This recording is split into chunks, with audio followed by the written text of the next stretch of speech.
너무너무 감사를 드리는 것이 모든 것이 하나님의 은혜였구나 하는 고백을 드리지 않을 수가 없습니다.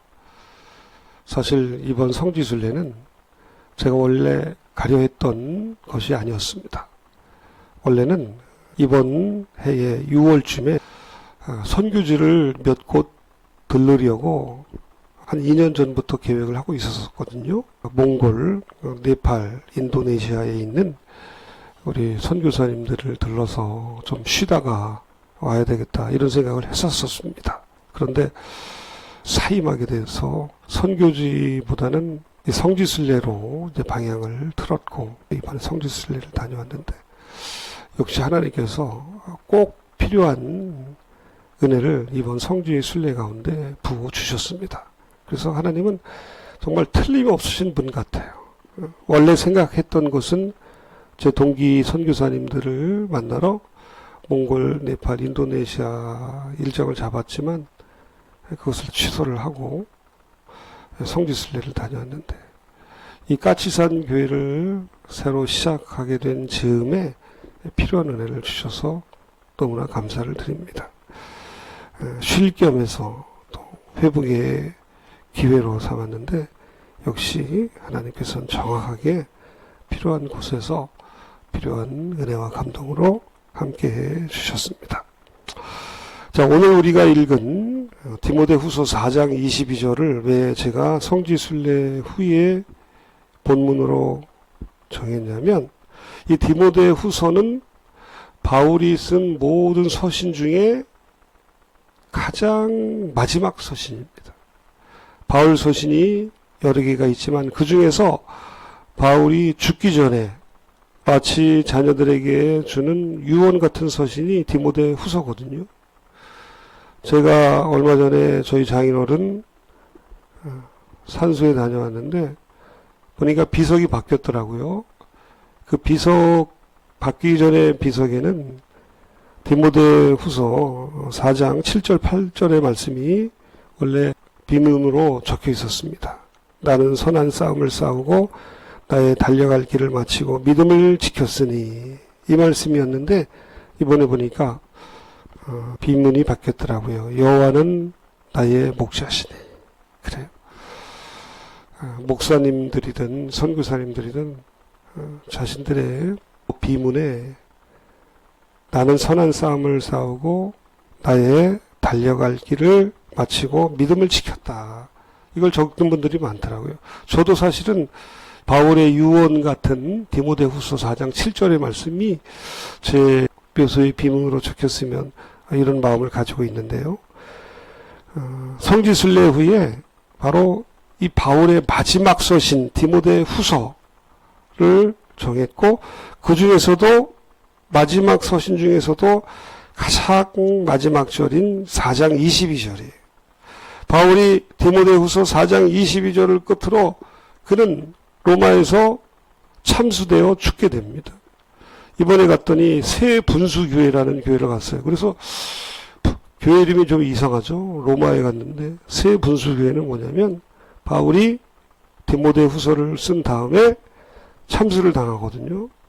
무릎을 꿇고 기어가면서 결국은 참수형을 당하게 됩니다. 그런데 그 도끼 날이 바울의 목을 댕그덩 잘랐을 때 그 목이 바울의 몸에서 떨어져서 한 번, 두 번, 세 번 이렇게 튕겼대요. 그래서 그 바울의 머리가 튕긴 곳마다 이 피자국이 흥건하게 배었는데 놀랍게도 통통통 그 세 군데에서 분수가 흘렀다고 합니다. 그래서 그 분수가 지금도 흐르대요. 그래서 그 자리에 세워진 교회가 새 분수교회예요.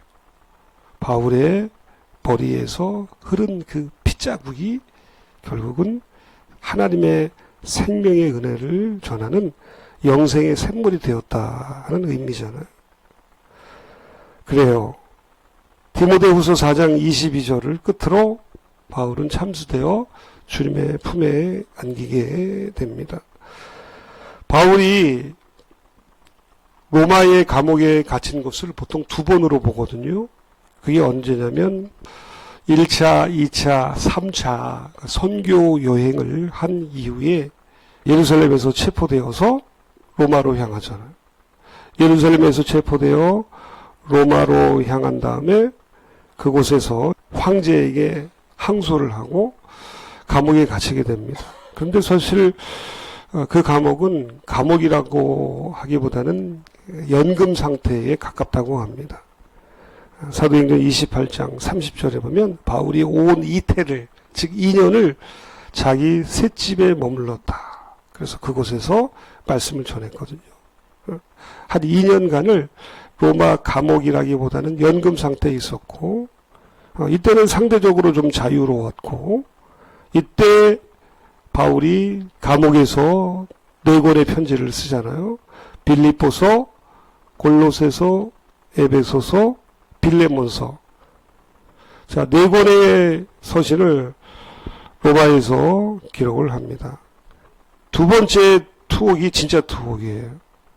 두 번째 투옥이 바로 오늘 본문 우리가 본 디모데 후서가 나오게 된 배경입니다.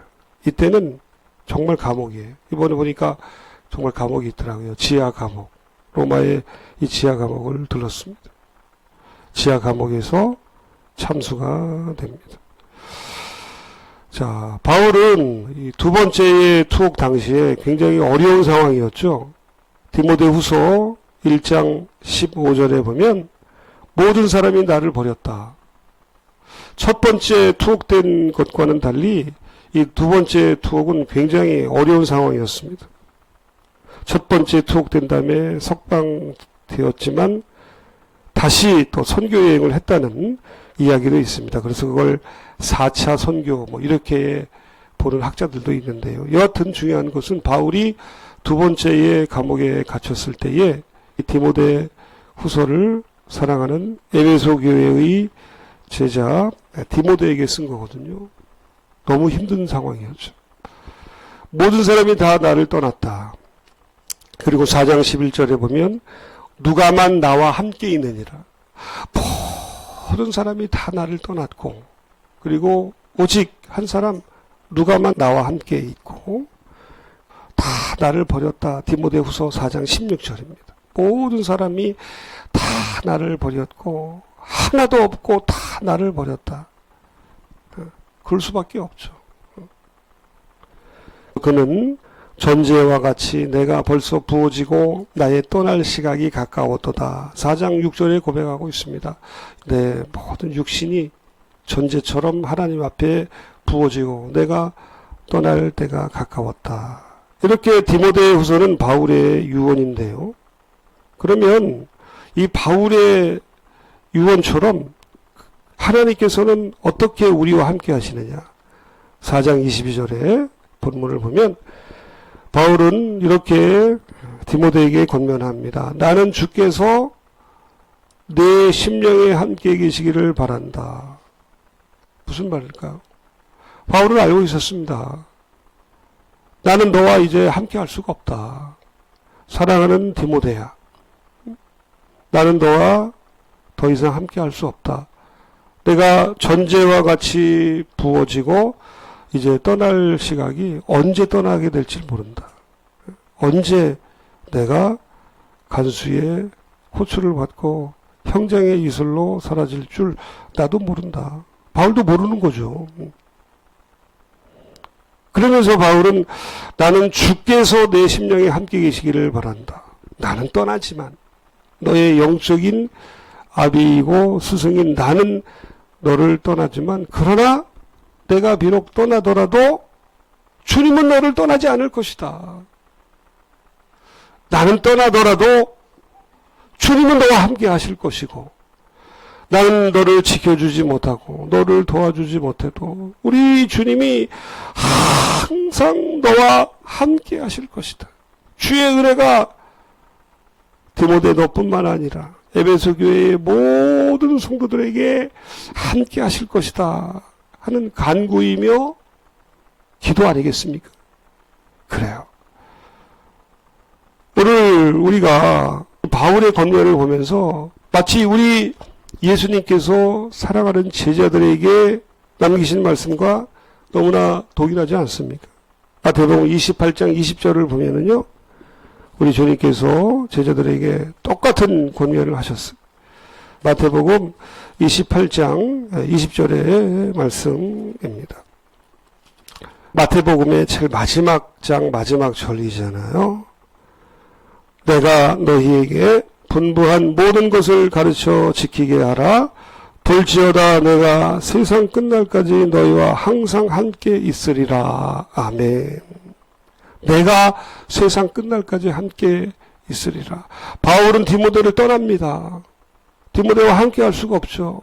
그러나 바울이 이야기한 것처럼 나는 주께서 내 심령에 함께 하시기를 바란다.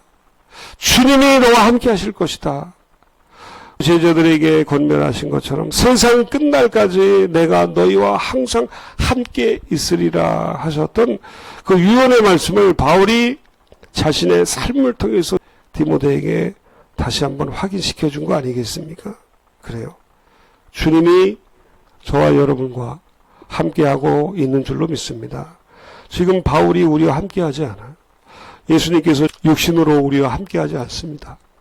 어찌 보면 사랑하는 우리 부모님도, 나에게 영적 지도와 감화를 주었던 어떤 사람들도 더 이상 나와 함께하지 못하더라도 오늘 바울의 권면처럼 우리 주님이 우리의 심령에 함께 하시는 줄로 믿습니다. 주님이 우리의 심령에 항상 함께 하셔서 우리를 도우시고 우리를 붙드시고 우리를 회복시키시고 우리를 격려하시고 도와주셔서 달려가야 할 그 길을 끝까지 달려가게 해 주실 줄로 믿습니다. 주님이 우리의 심령에 함께 하시다. 바울이 디모데와 함께 했지만 더 이상 할 수 없기 때문에 주님께서, 하나님의 성령께서 디모데의 심령에 함께 하신다. 자, 그러면 도대체 성지가 어디냐 하는 것이 오늘 말씀의 포인트예요. 설교의 제목처럼 내 마음이 성지입니다 하는 거죠. 그 성지가 어디냐예요. 성지가 어딘가를 생각을 해보길 원합니다. 이번에 굉장히 바쁜 일정이지만 세계국을 다녀왔어요. 터키, 그리스, 로마. 유럽을 저도 처음 가봤거든요. 터키, 그리스, 로마. 그럼 성지가 터키, 그리스, 로마인가요? 그러면 이스라엘은 뭐고요? 이스라엘도 성지죠. 이집트. 하나님께서 이스라엘 백성들을 출애굽 시키셨으니까 애굽도 성지. 그러면 그 나라들만 성지냐? 아니라고 하는 것이죠. 성지는 어디입니까? 성지는 오늘 바울이 권면한 것처럼 주께서 우리와 항상 함께 하셔서 말씀해 주시고 깨닫게 해주시고 가르쳐 주시고 격려해 주시고 도와주시고 회복시켜 주시는, 우리와 함께 하시고 역사하시며 우리를 도와주시는 그곳, 그 현장이 바로 성지인 줄로 믿습니다. 하나님께서 구약 시대에 아브라함과 함께 하셨고 모세와 함께 하셨고 많은 선지자들과 함께 하셨어요. 그래서 그들이 있는 곳마다 모두가 다 성지였습니다. 그들이 포로로 끌려가든 어떤 고초 가운데 있든 기가 막힌 수렁과 웅덩이에 있든 하나님이 그들과 함께 하셔서 그들을 회복시키시고 그들을 암사슴처럼 각자의 높은 곳에 다니게 하셨는데 그곳이 성지잖아요. 그곳이 성지잖아요. 성지가 뭐예요? 성지가 뭐예요? 하나님이 함께 하시는 것이에요. 홀리랜드 또는 바이블랜드. 그렇다고 하면 바울이 권면한 것처럼 디모데의 심령에 하나님의 성령이 역사하실 때 거기가 바로 성지라고 하는 것이죠. 그래요. 성지 순례는 어찌 보면 성전 순례더라고요. 이번에 다녀왔는데 대부분 다 성전이에요. 사도 요한을, 또 사도 바울을, 빌립 사도를 기념하는 성전 여러 개의 성전들이 있었어요. 성 베드로 성전, 성 베드로 성당도 사실은 베드로의 죽음을 기억하는 교회였잖아요. 근데 그게 지금 이제 성당이라 부르지만 모든 곳이 다 성전. 그래서 성지순례는 성전순례. 그럼 성전이 어디냐? 성전이 어디냐? 바로 우리 몸은 너희가 하나님께로부터 받은 바 너희 가운데 계신 성령의 전인 줄 알지 못하느냐? 우리가 성전이고 그렇다고 하면 우리 심령이 하나님의 성령께서 역사하시는 성지라고 하는 것입니다. 저는 이것을 이번 여행을 통해서 다시 한번 깨달았어요. 바울의 그 여정을 따라서 이번에 다녔는데 바울이 2차 선교 중에 아덴이라는 곳을 들렀습니다. 아덴, 지금의 그리스 아테네거든요. 그래서 아테네를 갔는데요. 바울이 아덴 선교는 그의 사역 중에 대부분의 학자들이 실패라고 말하기는 좀 그렇지만 사역의 열매가 적은 곳으로 봅니다. 아덴. 왜냐하면 아덴에서 바울이 복음을 외쳤지만 바울에게 돌아온 것은 비웃음과 그리고 관심이 없는 반응뿐이었습니다. 대부분의 사람들이 비웃었어요. 왜? 자신들은 바울이 가지고 있는 것보다 더 차원이 높은 고차원적인 철학을, 사상을 가지고 있었거든요. 그래서 사람들이 비웃었고 다음에 기회되면 한번 들어볼게. 이 정도로 끝냈다는 말이에요. 바울은 그들에게 이성적, 철학적인 언어로 접근을 했습니다. 스토아 학파, 에피크로스 학파에 맞춰서 말씀을 전했습니다. 그런데 그 방식이 사실은 복음의 능력을 드러내기 어려운 방식이었다는 그런 평가도 있습니다. 그래서 어떤 설교라기보다는 어떤 강연이 아닌가 이런 평가도 받는데요. 여하튼 바울은 아덴에서 사역을 마쳤는데 아덴에서는 교회가 세워지지 못했어요. 대부분의 그 지역, 대부분의 도시마다 바울이 교회를 세웠는데 아덴에서는 교회를 세우지 못했습니다. 그래서 바울이 고린도에서 고백한 것은 이제 내가 예수 그리스도 외에는 그 어떤 것도 내가 주장하지 않겠다. 예수 그리스도와 그 십자가 외에는 아무것도 알지 않기로 작정했다. 이렇게 고린도에서 고백했다고 하는 것은 아덴의 사역이 그렇다는 거거든요. 여하튼 아덴의 사역은 열매가 적은 사역이었습니다.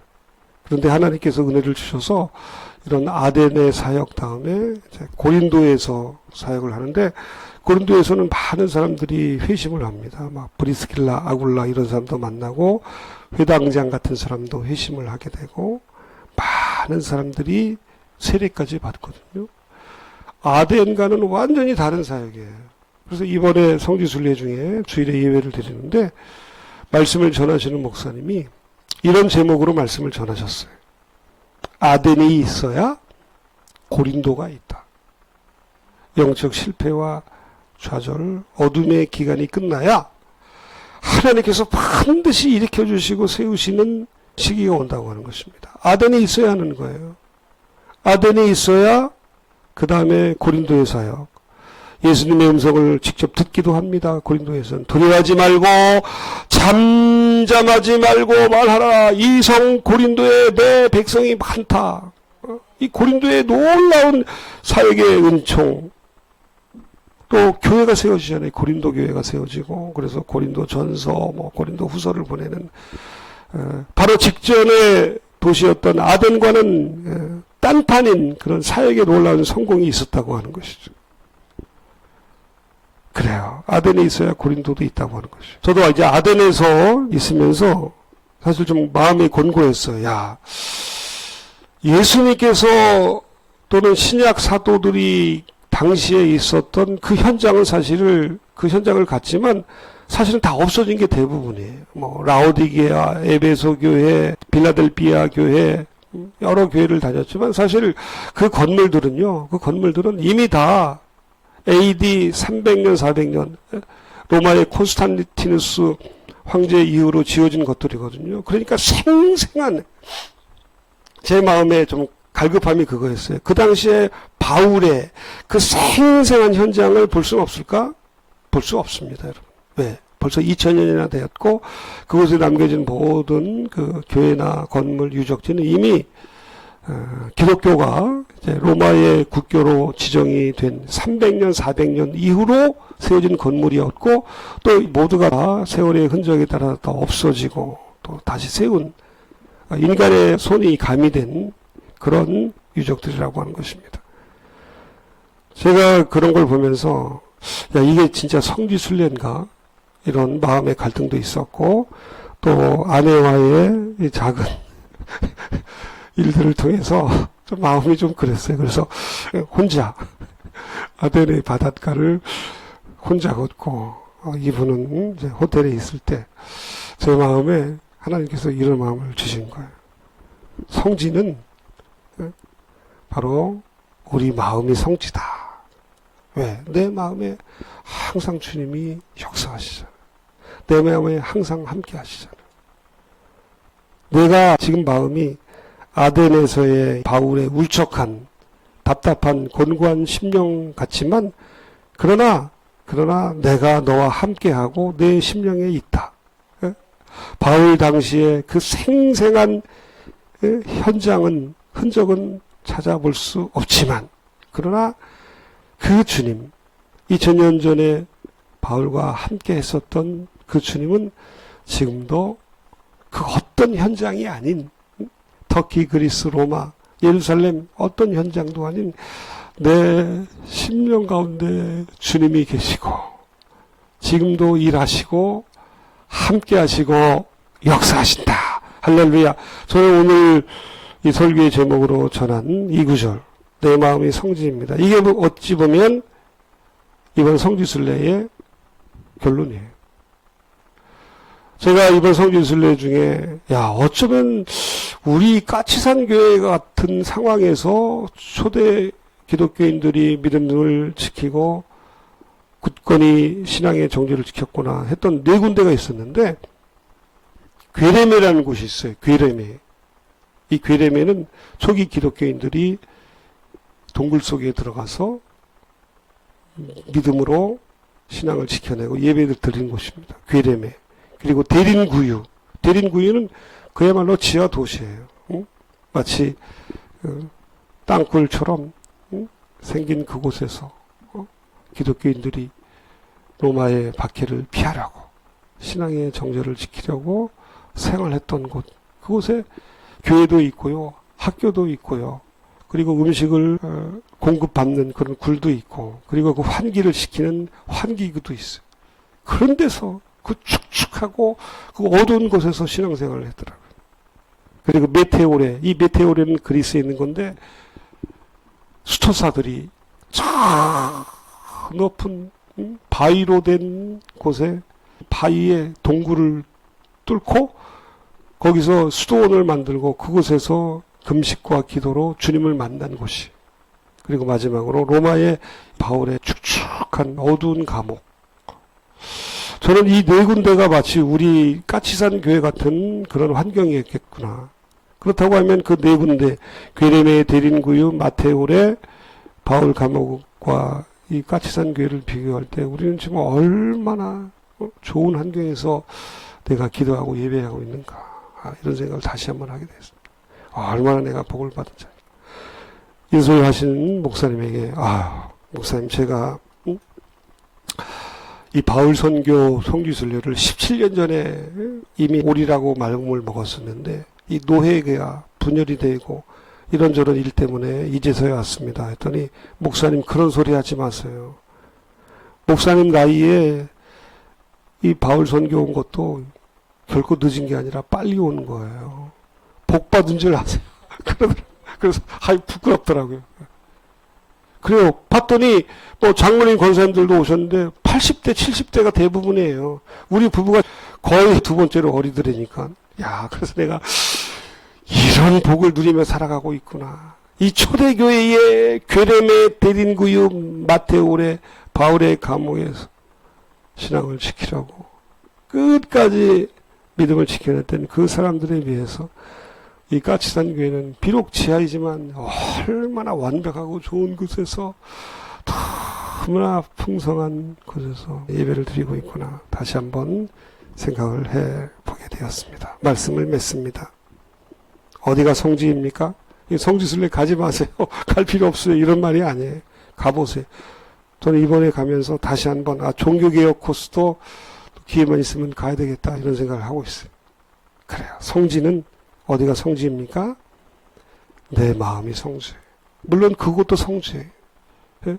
그것도 성지예요. 그런데 그곳 성지는 홀리랜드, 성경의 역사에 나오는 지명에 불과하지 진정한 성지는 어디예요?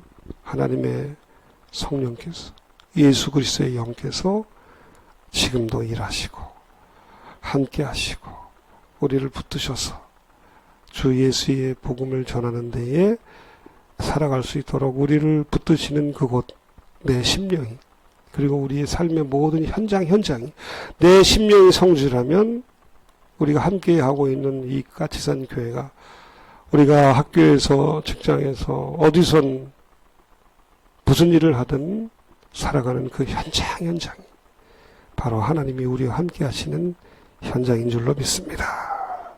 그래요. 나는 주께서 내 심령에 함께 계시기를 바란다. 은혜가 너와 함께 있을지어다. 그래요. 주의 은혜가 우리의 심령에 함께 계신 것, 이것이 가장 큰 은혜 아니겠습니까? 이 은혜로 살아가는 거 아니겠습니까? 이 은혜 없이 우리가 어떻게 살아가겠어요? 이번 한 주도 우리가 어디에서 어떤 일을 당하든 우리 각자의 심령에 하나님의 성령께서 함께 하셔서 내가 너와 함께 하고 있다. 우리를 도우시고 우리를 새롭게 하시고 우리를 다시 세우시는 놀라운 은혜가 가득 넘치게 되시기를 주님의 이름으로 축원을 드립니다. 살아계신 하나님 아버지, 성지순례를 잘 마치고 돌아왔습니다. 감사합니다.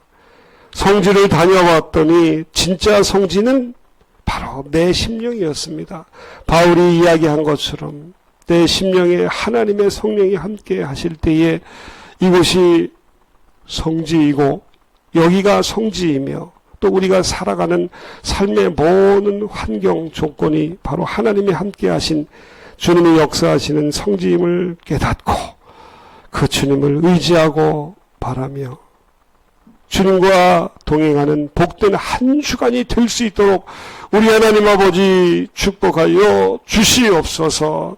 주여, 우리의 몸이 하나님께로 받은 바 우리 가운데 계신 성령의 전인 줄을 깨닫고 주여, 내 심령에 계신 그 주님을 더욱 의지하고 바라고 소망하며 주님과 동행하는 가장 복된 5월 18일 한 주간이 될 수 있도록 우리 하나님 역사하여 주시옵소서.